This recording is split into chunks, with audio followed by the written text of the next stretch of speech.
Pride and...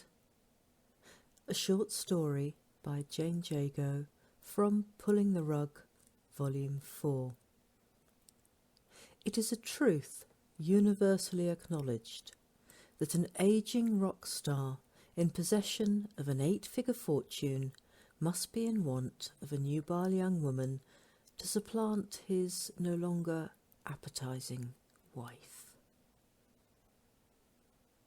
Eric Scoggins, the lead singer of the Wobbly Pebbles, lay naked on the enormous bed in his Miami hotel and regarded his skinny, wrinkled body with sour amusement.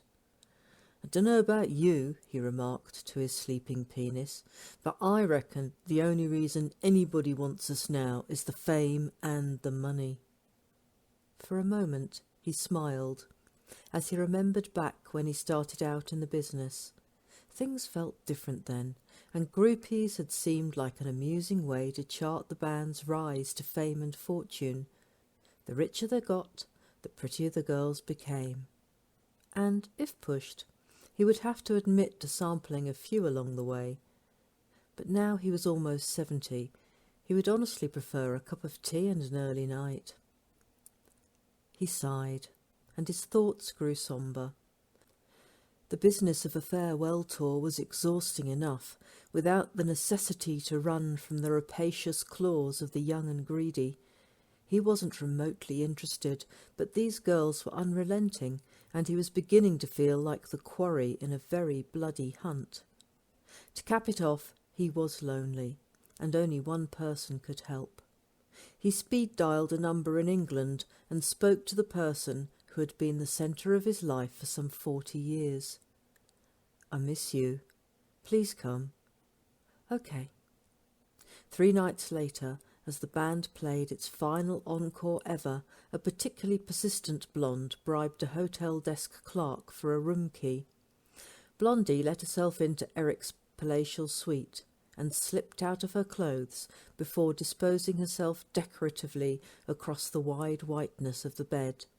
This, she thought with a smirk, would be almost too easy. It was more than an hour later when she heard the door to the suite open.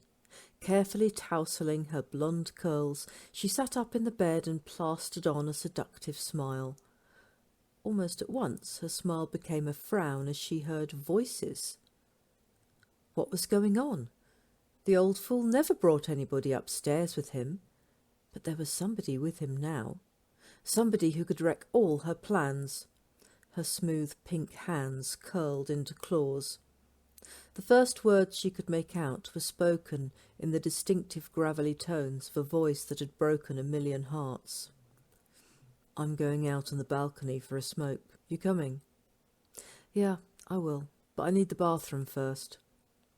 The sound of what could only be a kiss pushed Blondie's patience almost beyond its limits, but she managed to wait until she heard the balcony doors slide and the sound of heels crossing to the bathroom.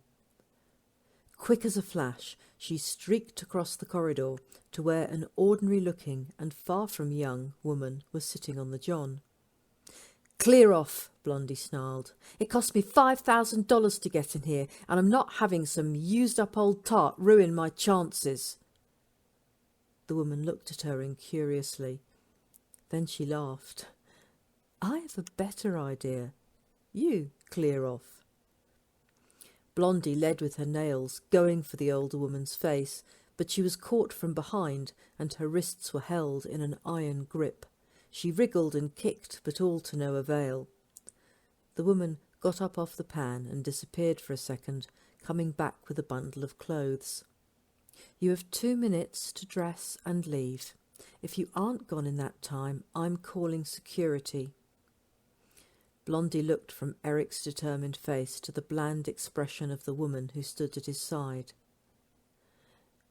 "I don't understand," she said fretfully. "Why don't you want me? Everybody knows you are ripe for a wife upgrade." Eric shook his head. "Just get out." It is a truth less universally acknowledged that some ageing rock stars might even love their wives.